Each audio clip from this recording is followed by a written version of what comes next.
Good afternoon, everyone. Welcome to the City of Oklahoma City Board of Adjustment meeting for May 7th, 2020, which is now called to order.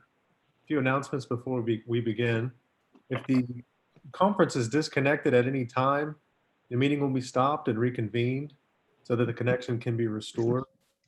If it can't be restored within 30 minutes, the remaining items on consideration will be continued to the next regularly scheduled Board of Adjustment meeting. For anyone wishing to speak on a matter, hopefully you've already reached out to city staff and signed up. And I've got a note of a few people that are signed up to speak. But if you have not signed up to speak, I will leave some time after each presentation for speakers and protestants, either speakers in support or in protest. Please keep your phones on mute and your computers on mute until you're actually called upon, unless you're a board member, and board members can speak at any time. And try to limit your comments to a time, first 3 minutes to speak on a matter, and second, we can only hear one person at a time. So keep that in mind so that we have a clear record of this conference today. The first item on the agenda is to receive the minutes for the April 16th, 2020 meeting. Do we have a motion or any changes? Motion to receive minutes. Second. Got a motion and a second to receive the minutes from the April 16th, 2020 meeting. Cast your votes, please.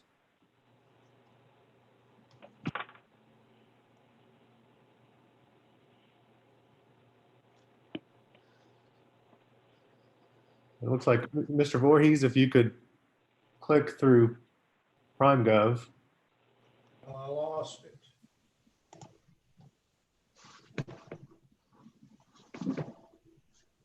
So Mr. Voorhees, if you'll press escape on your keyboard to minimize Zoom, then you should be able to see your PrimeGov screen in the background. It didn't.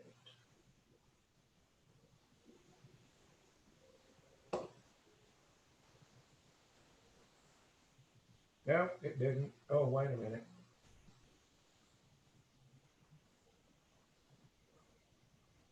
There. And it's approved. Okay, staff, click close vote. Perfect. Next item on the agenda is continuance requests or withdrawals. Do we have any? We have three today. First is item 4, case 14744 has been withdrawn. Item 5, case 14729 requests deferral to June 4th. And item 6, case 14738 has been withdrawn. Was anyone on the line that was hoping to speak on any of those cases? Hearing none, we'll take a motion to continue those as requested and withdraw those as requested.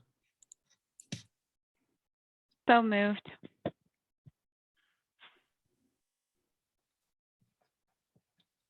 Looks like we have a second by Mr. Privet. Cast your votes, please.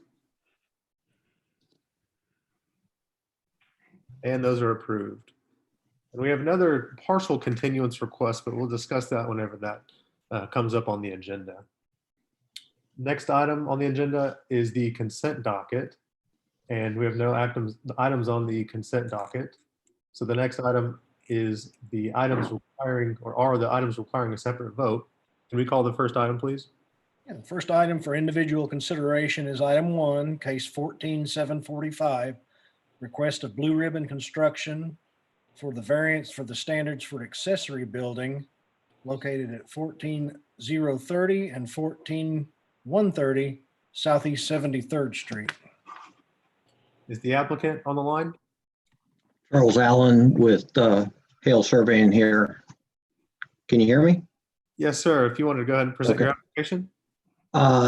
We've been before the board on this to reduce the building setback for the front of these two homes that front out on Southeast 73rd Street. I guess at the time we should have probably included this request for putting the accessory buildings in the side yard rather than the rear yard. If you look at the lots, and we've provided a topographic survey, the lots are rather wide and shallow with steep slopes on the back down to Southeast 74th Street, 3-to-1 slope. So they really don't have a backyard. And by moving the homes forward 10 feet, we were able to actually, build a home that's similar in size to the ones in the neighborhood. Now there are a lot of homes in this neighborhood that have 30 by 40 accessory buildings to house RVs and so forth and use as shops. These two particular lots, the way they are graded and being rather shallow, don't have access to a backyard basically. So we're requesting to be able to put the accessory buildings in a side yard as we've shown on the survey.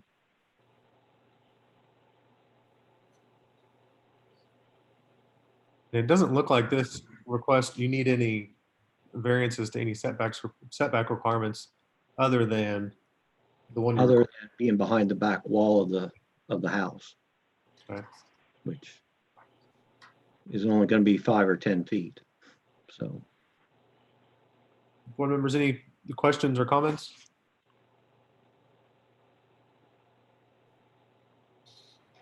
and these will be set back at the 40-foot building line rather than the 30-foot that we were granted for the homes.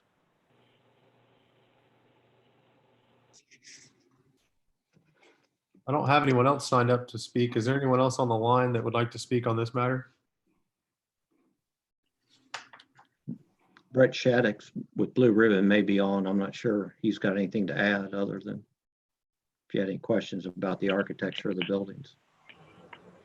I'm here, but I don't have anything to add. So thank you, Charlie. Okay. Do we have a motion or any discussion?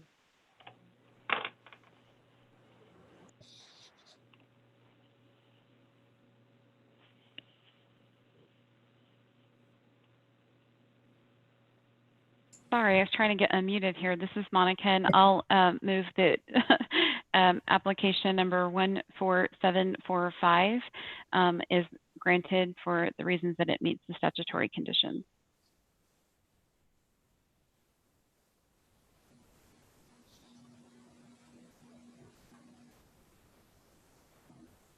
Push the button. Did you get that? This is Kitty. I'll second. Okay, and it looks like staff, there we go. So staff has put the motion on PrimeGov. Ms. Asbury, if you could second it, there we go. So we have a motion and a second to approve the variance in case number 14746 for the reason that it meets the statutory conditions for a variance. Cast your vote, please. And it's approved. Thank you. Thank you all very much.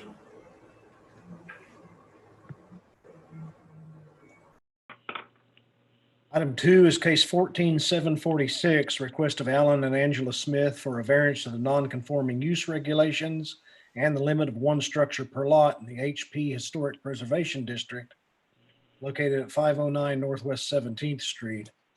And this is the application that the chairman mentioned at the beginning of the meeting that at the HP Commission, the commission recommended approval of the continuation of the duplex, but continued discussion on the garage apartment until I believe the July meeting.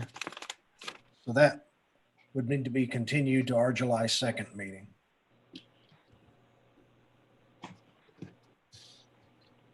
Okay, yeah, I had a bit of a question about whether we needed to continue that portion of it if it's actually not in front of us, but I think just to be clear, we probably should go ahead and continue it. So basically this application is requesting 2 variances, 1 related to non-conforming use, 2 related to the garage apartment that the applicant's requesting, and we just need to continue the garage apartment request for a variance. So if we have a motion for that, we can hear that now.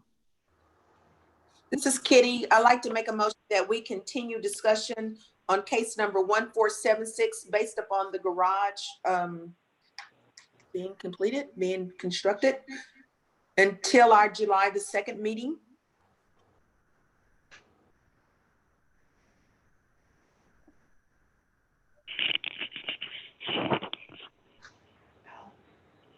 Second. Okay, it's seconded by Mr. Privet. We have a motion to continue the garage apartment portion of the variance request in case number 14746. Cast your votes, please.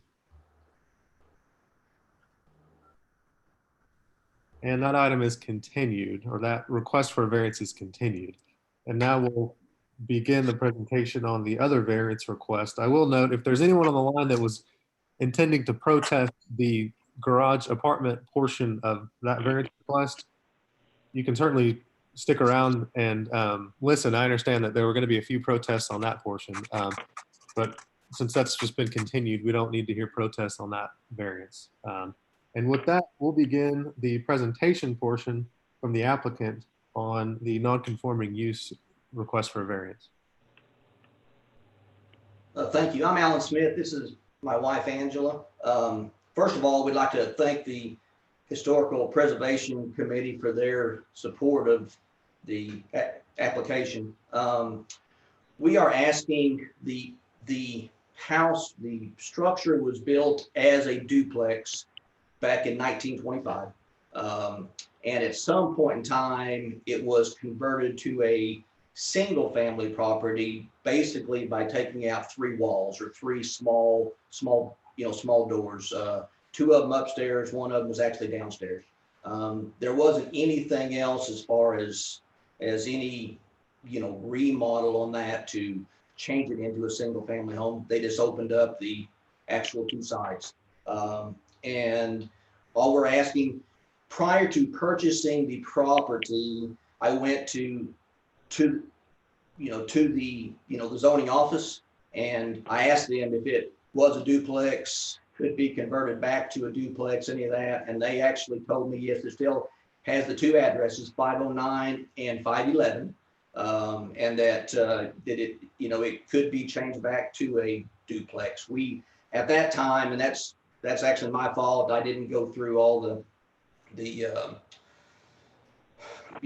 issues that I found out that I've had to with the Historical Preservation Committee and all that to get it changed back. But all we're asking is that it be that the variance be approved to take the property back to its original property, what it was basically actually built for. Okay, and I watched the proceedings at the HP Commission, so I'm pretty familiar with this application and the arguments on all sides. I don't have any questions for you. Board members, if you have any questions of the applicant, now would be the time to ask before we open it up to any protests.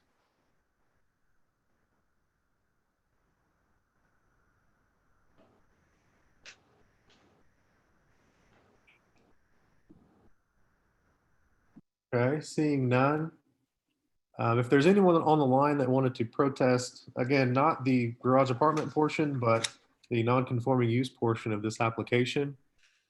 I don't have anyone signed up for that particular one, but I know we have some protest letters, so I'll open that up now for any protests. Mr. Chairman, this is Stan Lewis. Can you hear me? Yes, sir. I've lived in the next door to this property for the last 30 years, and have had friends and neighbors that have lived in the adjacent houses over the last 30, 40 years. And one of our neighbors' grandparents lived in the house next door to us in the 40s.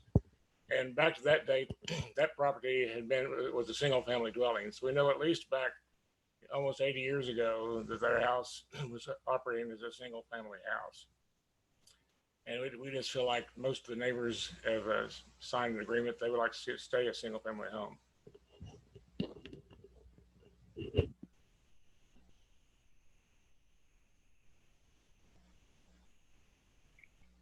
Okay, board members, any questions?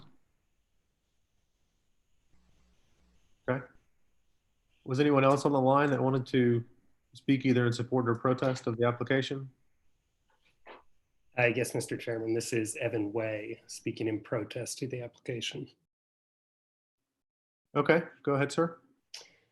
Well, I just want to start by saying I live at 504 Northwest 18th Street, Oklahoma City, immediately behind and catty corner to the proposed property. I echo many of my neighbors' sentiments that the conversion of the property back to a duplex will increase traffic congestion and harm the character of the street, as most of the homes are single-family dwellings.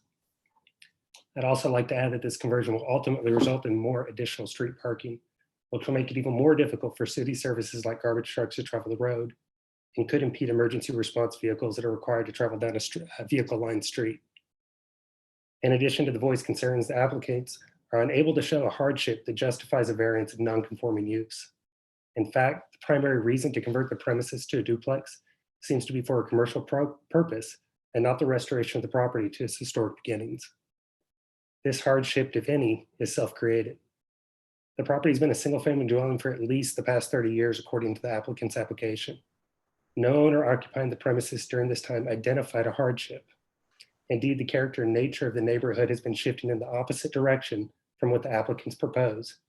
Duplexes are being converted into single-family dwellings, not the other way around. If the applicants desired to live in a duplex and lease the adjoining unit, they could have purchased a duplex in Mesta Park and done so. But they chose to purchase a single-family dwelling, and thus any hardship complained of today is self-created. I know Oklahoma case law plainly prohibits a variance when the hardship is created by the owners and the premises, and I won't bore everybody with the resuscitation of controlling case law. Although I oppose this variance today, I want to make it clear that the passionate statements made today are because so many people in the neighborhood care about it and want nothing more than the best for it. And I, like everyone else, look forward to welcoming our new neighbors and getting to know them better. Thank you for the time. Thank you, Mr. Way. Since I know that you're an attorney, I can kind of pick on you and give you some harder questions. Mr. Way, did you watch the proceedings at HP Commission? No, unfortunately, I had a conflict and wasn't able to be there for it. Okay, and I guess it's only been released for a day, so you haven't watched it since. I have not had a chance to watch it. I did contact the HP Commission to see if I could get a link to the meeting or download the documents that were presented there. Okay, and just for the going forward, my understanding is all these meetings will be on YouTube, and so they'll be easy to locate the record and videos of all the city meetings going forward. My understanding at HP Commission, their primary issue was this is historically a duplex. And they're trying to return it to that historical character. And the neighborhood kind of responds saying, we're trying to get away from that. And they've gone through great pains to get away from that. But at HP Commission, that was the primary kind of argument, as I understood it, is they're trying to return this to its historical character. And so did you have a response to that? I understand that the HP Commission's primary goal is to restore things to their original character. But we've seen many things in both Mesta Park and Heritage Hills, which are not their historical character, to accommodate how things have changed in the past 30 years, such as the addition of carriage houses or garages that never used to be there because people now use vehicles and want to keep them covered and off the street. I think that shift is indicative that we are going a different direction where these are going to all be single family dwellings. And as I mentioned, even though the goal of the Historical Preservation Commission is to restore everything to their original character, state statute's pretty clear on when a variance to a zoning code is authorized. And I just can't find that a hardship is shown here that would justify returning this back to a duplex. Okay, thank you. Board members, any questions? Mr. Chair? Yes, I'm going to stick with questions for Mr. Way for just a second, just to see if the board members had any questions or comments, and then we can turn back to you, Mr. Lewis. Okay, Mr. Lewis? I'd just like to comment on the fact about the HP considerations of the property remaining a duplex or going back to a duplex. HP Commission is mainly concerned about the exterior appearance of these homes. The exterior appearance of the home will not change at all, whether it's a duplex or a single family.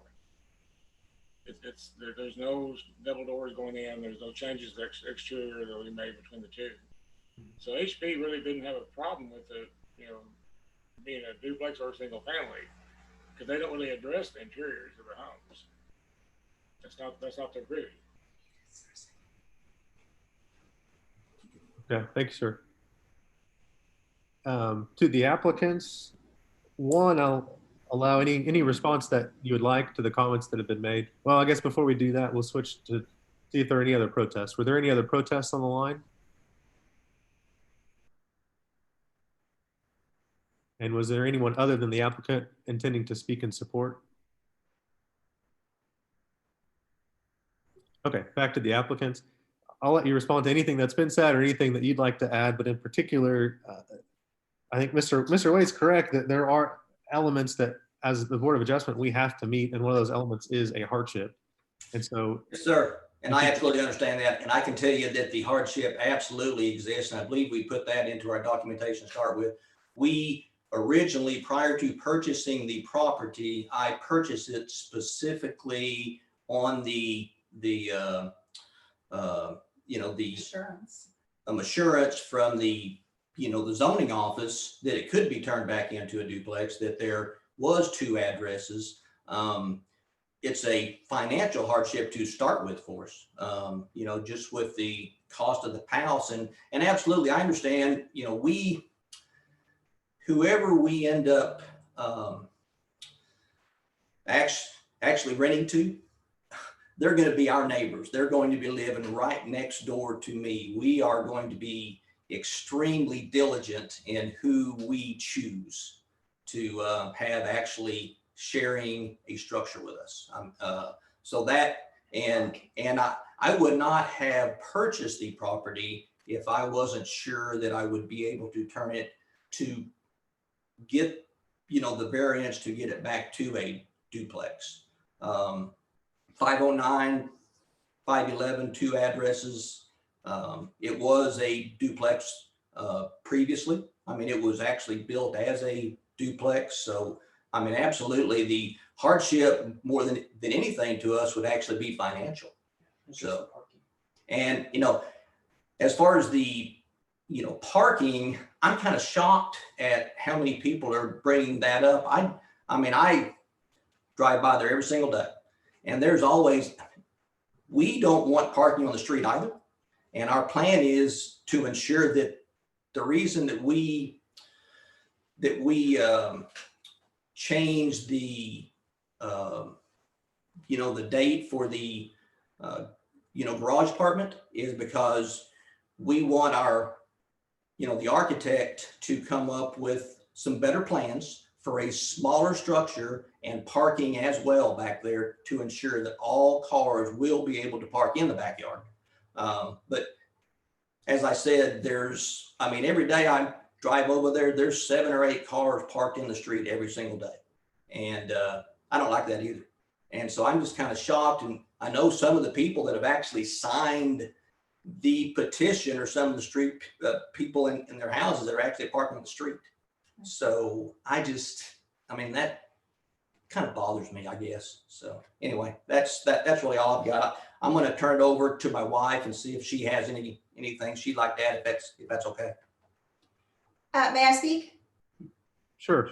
Okay. One of the things I wanted to say about a hardship, if you look at the actual plan of the house, it has not ever been turned into a duplex. It was built as a duplex.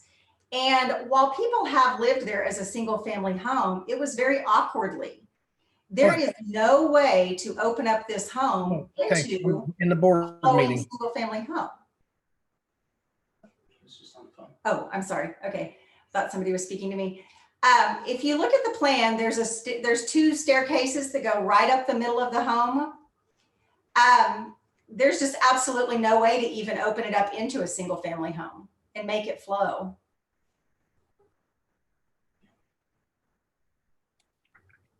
Is there any, this is Mike, is there any other duplexes in the area that are actually still duplexes that are non-conforming? The Historic Preservation Committee seemed to think that there were several duplexes in the neighborhood. Yeah, I was kind of thinking so too. there are numerous duplexes in the neighborhood, none on this block. Yes, I mean, I believe that there are duplexes on 18th Street, actually right back behind us, that are still being used as duplex. I can't swear to that, but I'm pretty sure there are. And the other thing, just to make things clear, the two address thing came up yesterday in the HP meeting also. But as far as any reference, there's never been two numbers on that building. It's always had a single number on that residence. Board members, any questions of the applicants or comments?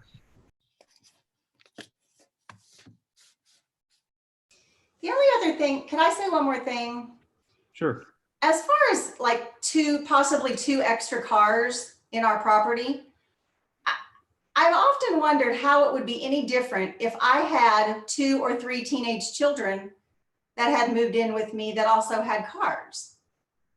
And I don't have any now. I mean, it's just my husband and I that will be living there. And we'd like to have a maximum occupancy on our neighbors because I don't want a whole bunch of people living next door to me either. Is the intent to have long-term renters in the other side, or to turn it into home sharing? No, absolutely long-term renters. We want somebody, I mean, we want somebody that's going to be our best friends, neighbors. Like I said, they're going to be, this is our house forever. We love the area. We absolutely, the reason we purchased it, we had actually looked at this house for several months. And we started thinking about the fact, how can we afford to live there? Okay. We love the area. And so we started thinking about the fact that if we could actually rent part of this, one side out, we would be able to live in the other side, be able to afford to live in the area. And, like I said, we are absolutely going to make sure that whoever actually lives there is going to be, we're going to be extremely diligent in who we choose. And I've been a home designer in the past. Right now I'm an assistant principal, but I have been a home designer. And my goal is to keep it and always for it to be one of the finest houses on the street. And I think that's great. I think it's a great opportunity. Very well could happen as long as you stay in the home. But I'm an architect and I've built 4 homes that I was never ever going to leave in my entire life. And I've lived all of them but one. So changes happen. I mean, you could sell the home in 3 years and it become rental property on both sides. And there's no control once this happens. And actually, Mr. Lewis, I understand. I mean, I understand what you're saying there. And I can't, there is no way for me to ever be able to swear to anything that something's not going to end up happening. I mean, I can't do that. I don't even know. I mean, what if something, if you're not even our neighbor? Yeah, I mean, I can't say that. All I can say is that we absolutely want to live in this area, in this house for the rest of our lives. And I understand, Alan, and I think it's, as long as you guys are there, it'd be, probably everything worked out great. But I just know that people move. I mean, it happens, and people change jobs. And once it's converted, then it's going to be there forever. Is Ms. McDevitt on the line? Municipal counselor?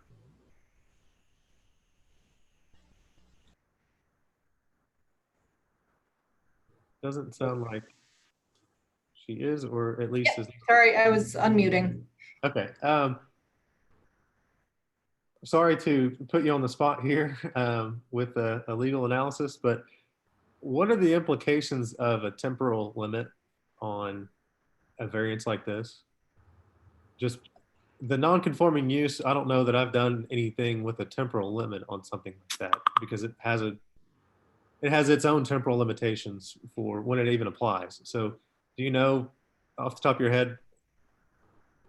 Well, just thinking through it, there would probably be some issues with enforcement. I don't know how we'd be able to track whether or not 2 separate families were living on the premises. I don't know if JJ might have some ideas as to that. But if say the board were to put a 5-year limitation on the use as a duplex, I don't know that how we would be able to verify at the end of the 5 years whether or not it was still being used in that manner. I mean, if they were just to rent the side and not even do anything, how would we, know if they're doing that or not? Yeah, They decide to live there and, rent the other half. Well, my one issue with enforcement, let me just make sure I'm unmuted here. One issue with enforcement is if any area of Oklahoma City has neighbors that are paying attention, I think it's probably this area.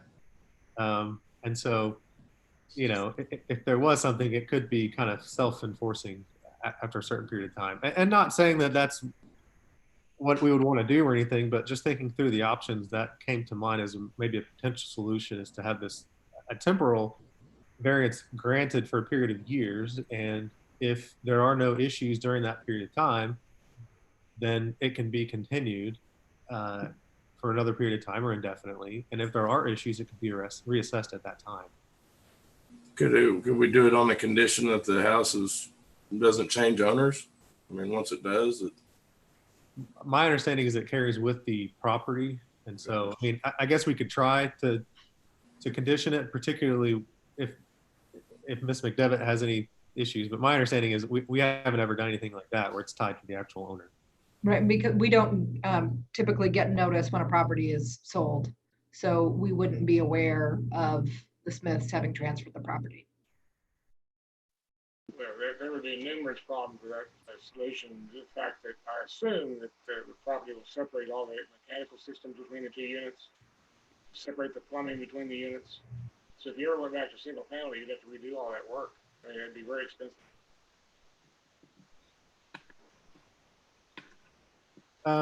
Since it's the applicants that would be incurring all that, what would the applicants say about something like that?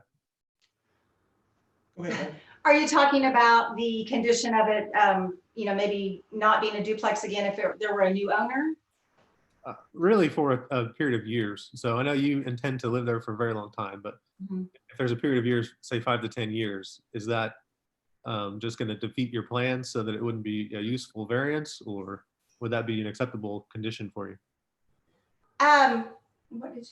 So it would create a new hardship upon resale. Well, we're not opposed to it. It may create a new hardship upon resale. It actually is something that we had talked about yesterday. I think we would just have to look at the conditions. I think part of it is just, the precedent of, would that be singling us out as opposed to anybody else in the area that, with the duplexes that are already in the area? I mean, I understand we're asking for an actual variance. I don't know that that's not singling us out just because somebody thinks that we're not going to be good neighbors. Yeah, I mean, I will say that the variance is, and I think the protestants have kind of made this clear, but the variance is an exception to the general rule that you're not allowed to do this. And so to overcome that, it's a pretty high bar to overcome that. That said, I do agree with the remarks that were made about parking from the applicants. I mean, my analysis, kind of applying some of the analysis that we use in some of the home sharing applications, if you had teenagers in the home, there would be 2 extra cars there that were of driving age. If if it were already however many rooms are in that area, I mean, I think that we could say that there would be that much extra parking. So just the fact that you would want to split this up and have new people there doesn't really, to me, add parking. The garage apartment, I think that dynamic changes a little bit. And I know you're trying to address that, which is a part of the continuance. But for me, the parking is not really a concern. The only concern for me really is the precedential effect, and however many more of these we might be getting, such that we change the character of the neighborhood. We've had similar applications before. We've had, particularly in the home sharing realm, pretty hotly disputed applications in that realm in this area. And one of the arguments from the protesters is generally the restrictions that were put into place that you're now trying to get around were put in place for kind of discriminatory reasons to prevent exactly what you're trying to do. You're trying to think, how can we afford to live in this neighborhood? Well, bringing in another, $1,000, $1,200, whatever it's going to be per month, is one way we could possibly do that. And so there are arguments on all sides of this. It's a difficult issue, but those are kind of my thoughts right now. Board member, well, first you can address those, and if board members have any other questions or comments, they can chime in as well. And if just to make an argument, if they were to apply for home sharing, this would be a acceptable use in HP, correct? Since they're living in the one side of the house, they would still need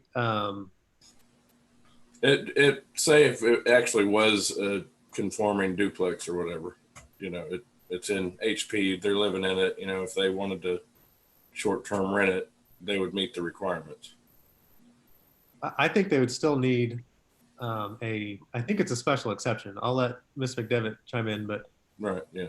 If I think that they'll need one of the two. They won't need both a variance and a special exception, but I think they need one of the two, even if they were living on the site.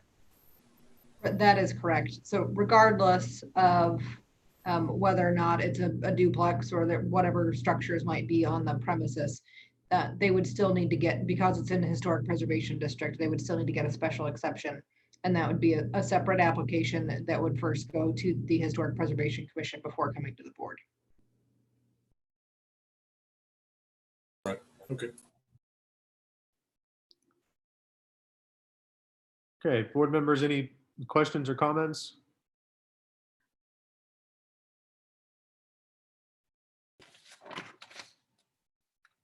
Or a motion?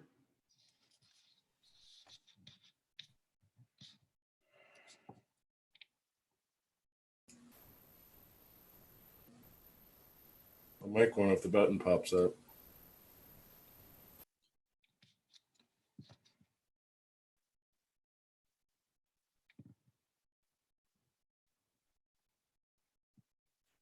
Okay, it looks like there's the motion that's popped up, Mr. Privet, would be to approve. Is that what you would want to move for? We were discussing a term. I mean, is that something we want to consider, or just straight approve it or disprove it? I don't know if that's an option on these things. Like, can we, or we just have to say it and then move it? It won't be reflected in the motion on the screen, but it'll be reflected in the minutes that'll adopt whatever modifications you make orally. Okay. If we can do the term deal, I'd motion for to approve for a period of 10 years.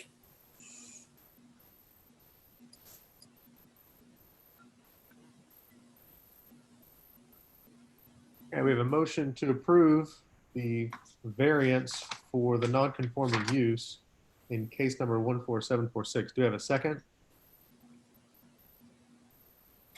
I would like to second that, because I think based upon what they're saying, since it was originally built as a duplex, I think it'd be okay. So I would like to second it, please. Okay. And before we vote, Ms. McDevitt, do we need to adopt the findings from the HP Commission or not? Certainly that's something that can be done if the board would like, but it's not necessarily required.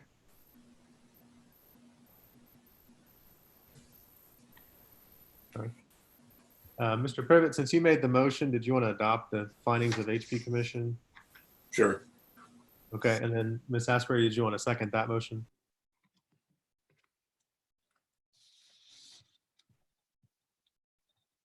Yes, please. Okay. We have a motion and a second to approve the variance in case number 14746 on the non-conforming use application only, adopting the findings from HP Commission and limited to a period of 10 years. Cast your votes, please.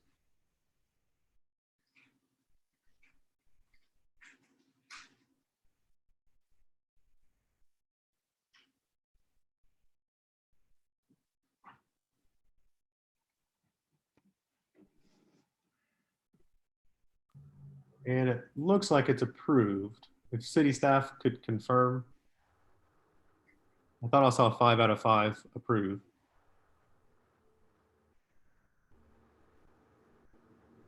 No, this is Mike. I voted no. Or I thought I clicked no. Okay. Mr. Voorhees voted nay. Okay, and were the other votes yay? Yes. Okay. The motion is approved for the non-conforming use only for a period of 10 years. Sorry, Mr. Thank Chairman, you. can you interrupt just a second? Staff, if you'll make sure to pause after you close the vote before you save and continue, those results will display for everybody to see.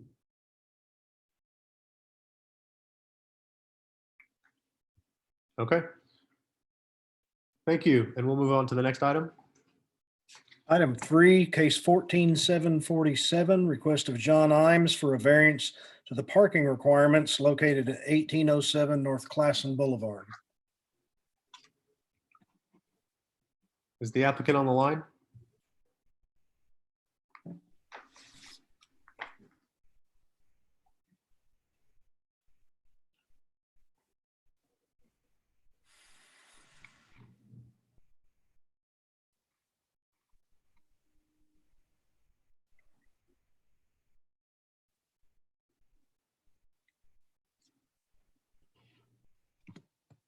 See quite a few participants in the group. We'll give the applicant about 10 more seconds. If the applicant in item number 3 is on the line.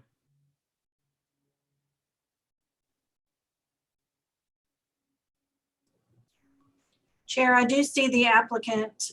He's muted.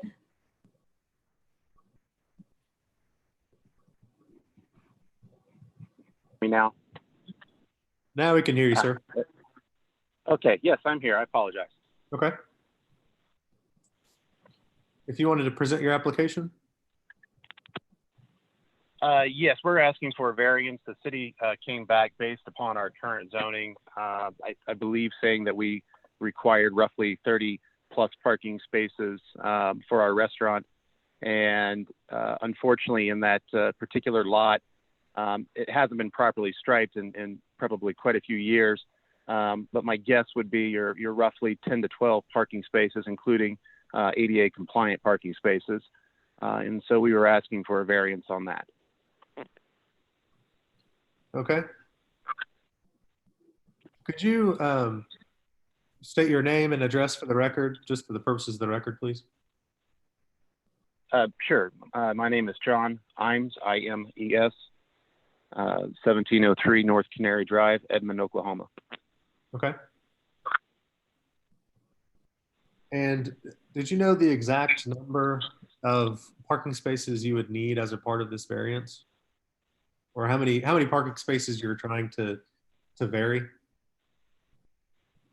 The requirement from the city based on our current zoning is 35 parking spaces. We would like to have that lowered to 12 parking spaces, including ADA compliant, one ADA compliant parking spot. Okay.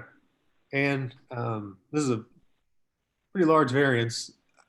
One thought that immediately came to mind for me was whether you looked into the alternatives that the code allows. So bike racks and landscaping, I believe, if you added those, you could reduce your parking requirement. So have you added those already? Yes, we went through several iterations of trying to identify the best way to at least get close to that 35 number. And unfortunately, even with all of those possibilities, it didn't reduce our number nearly enough to accommodate us. All right. So are you going to have any bike racks and additional landscaping, or? And I'll tell you where I'm going here. One of the elements that we have to meet by state statute is that the variance that we grant, and the application sets forth that the variance is the minimum necessary to alleviate your hardship.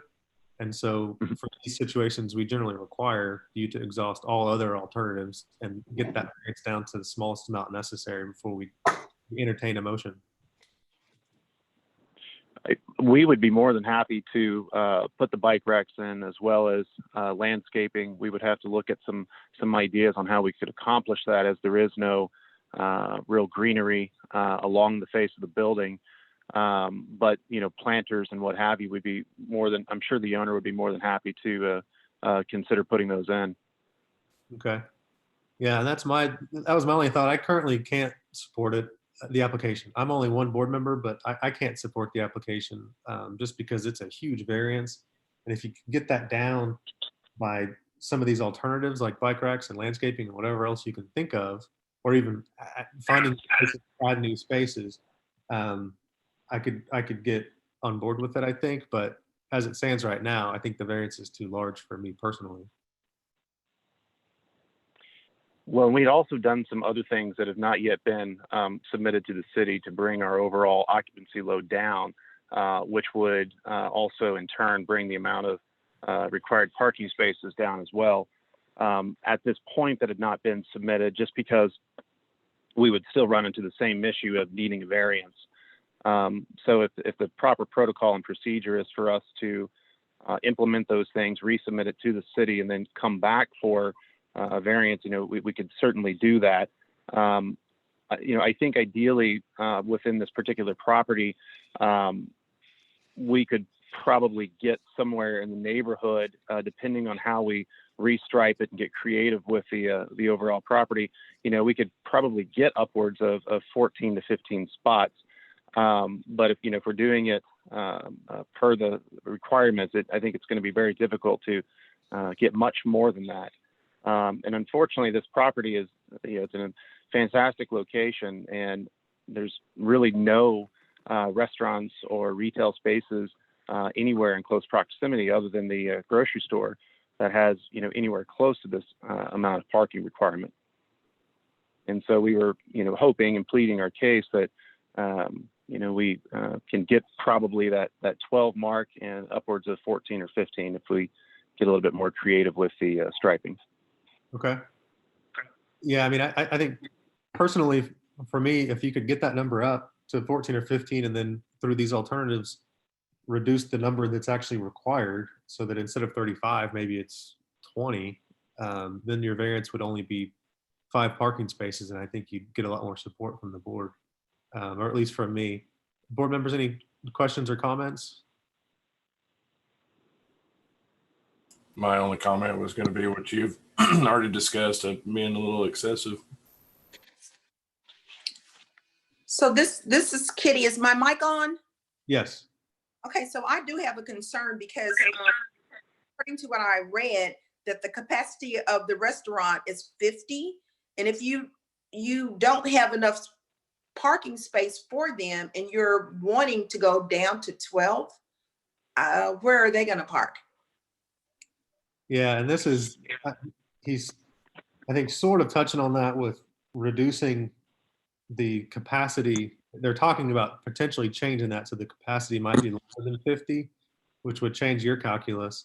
And then additionally, I mean, I think a lot of times the bike rack adjustment doesn't really make a lot of sense in some instances. So for example, there was one where it was a rehabilitation center or something, and they added bike racks, and it reduced their parking requirement.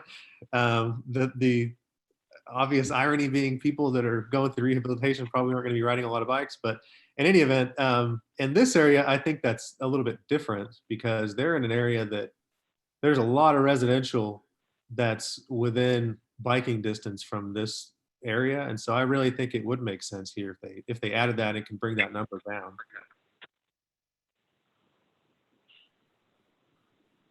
So back to the applicant, generally in these circumstances, we'd grant a continuance instead of, denying the application so that you waste the money.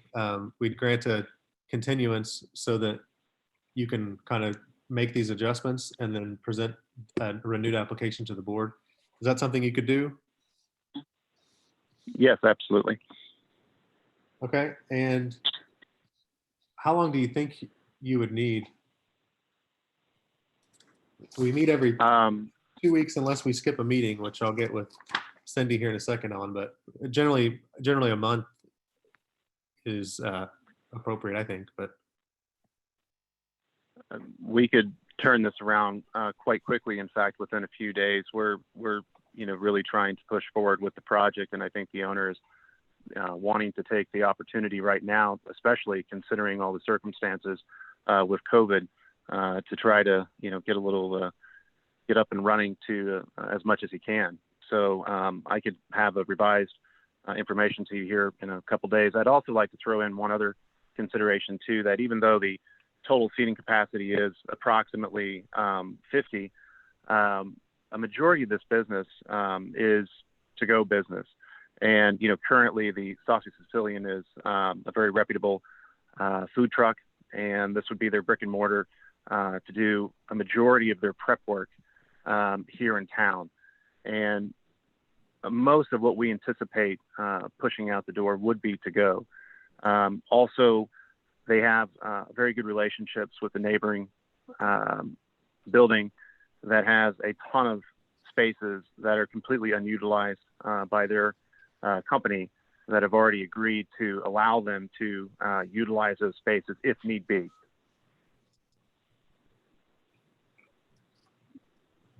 To city staff, do we meet in 2 weeks, or was that one of the skipped ones? 21st. May 21 is our next meeting. Okay. So in 2 weeks. So sir, would you request a continuance until the next meeting? Yes. Okay. Board members, do we have a motion to continue this application to the May 21st meeting? Yes, this is Kitty. I would like to continue to until our next meeting, make adjustments, please. Okay. I've got Mr. Privet, quicker on the draw, moving to continue. Kitty, would you like to second the motion? Yes, I would like to second, please. Okay. Mr. Privet's been practicing his Jeopardy, it looks like. I got the benefit of 3 monitors here, so I got this going everywhere. I've got a motion and a second to continue application in case number 14747 to the May 21st meeting. Cast your votes, please.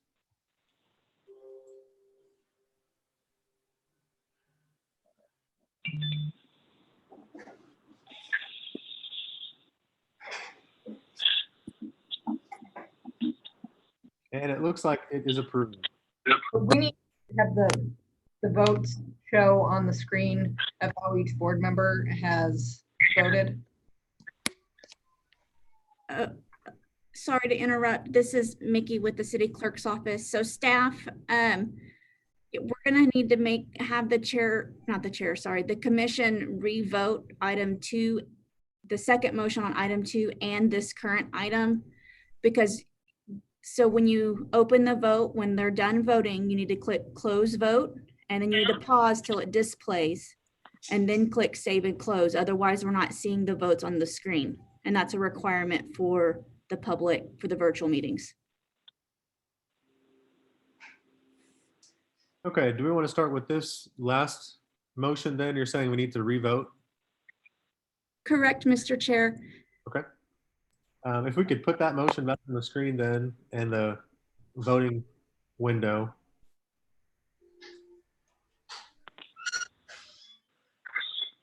And this was a motion to continue case number 14747.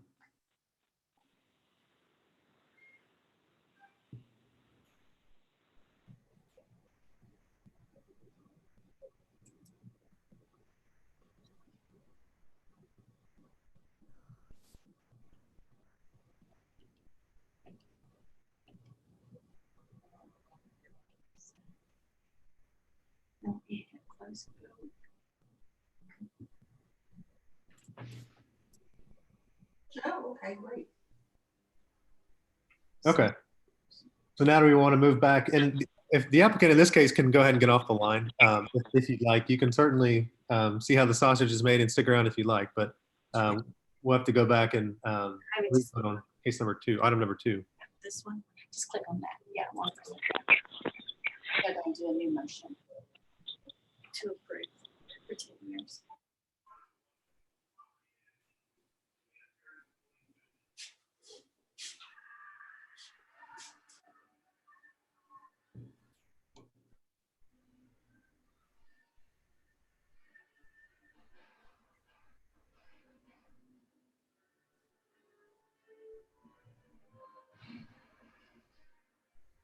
Did I second that one? I believe so. Yes.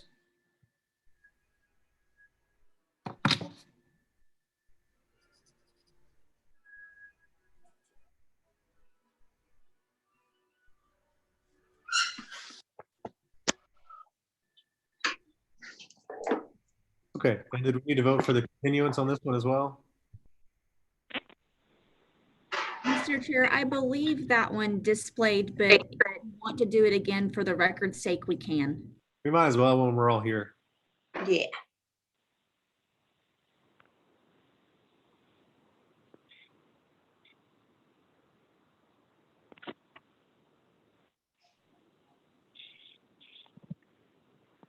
I forget who moved this one.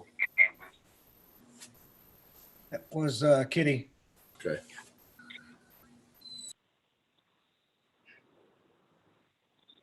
I thought I seconded it a while ago. Sorry. This was on the continuance for, Oh, yes. Okay, thank you. I believe, Mr. Privet was the one that made the second on this one. Okay.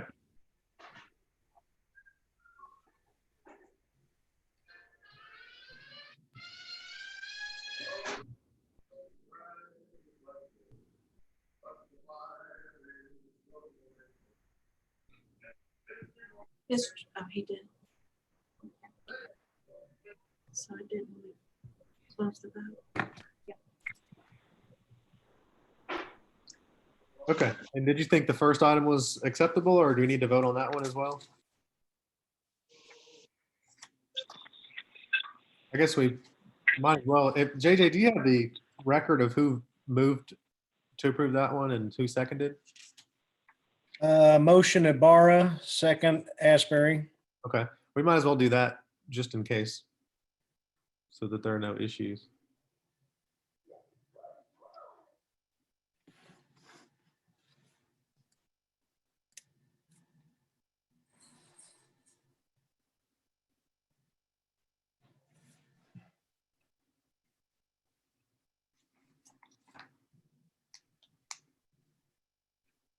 Good.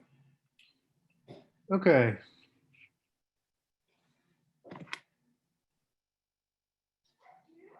We have a clean record now. The remainder of the items were either withdrawn, deferred, or continued. So we'll next move to additional items. I see none. Communications and board reports. I see none. Citizens to be heard. Is there anyone on the line that would like to speak under citizens to be heard?